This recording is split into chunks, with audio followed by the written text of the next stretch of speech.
Lacey writes back. Although even an early dinner for Matilda is like 10 p.m., and Lacey generally tries not to eat after 7:30.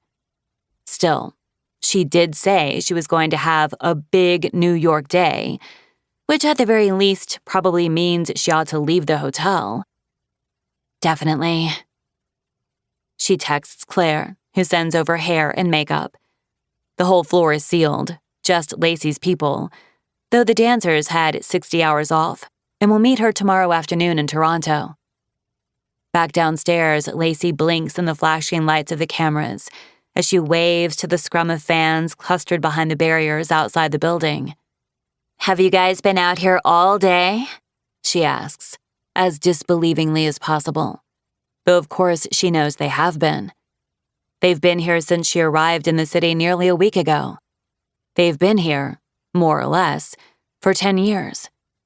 A few of them have started bringing their own daughters, little girls with pigtails and second-gen Lacey League t-shirts.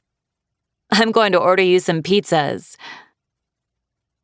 Matilda is waiting at Via Carrata, her curly blonde hair sticking up in every direction and her wire-rimmed glasses huge on her heart-shaped face. "There you are, you absolute vision," she crows, flashing a nasty look at anyone who dares to glance over at them. Matilda just called it off with the guy she was seeing, an impishly unwashed Irish singer who plays the bodhrán. So now she hates every man indiscriminately, and most women for good measure. Lacey knows from experience that this will endure for roughly as long as it takes for some mustachioed Icelandic playwright to catch her eye from across a crowded room. They debrief the breakup over grilled artichokes and cacio e pepe, a green salad with a sharp, bracing vinaigrette. Matilda is talking animatedly about the weird sex stuff Owen was into when Lacey's phone starts to buzz on the table. Her mom back in Cincinnati. Lacey bites her lip. She tries to pick up whenever her mom calls, but they literally just saw each other this morning. Her mom slept over in her hotel room last night. The wine and perfume scent of her familiar and a little bit suffocating. Lacey tossed and turned until the light turned gray in the gap between the blackout curtains. Some animal instinct deep inside her vigilantly attuned to the possibility of a threat. "What about you, Dove?" Matilda asks now, peering at her curiously across the table. Matilda is from England, so everything she says sounds sophisticated and a little imperious.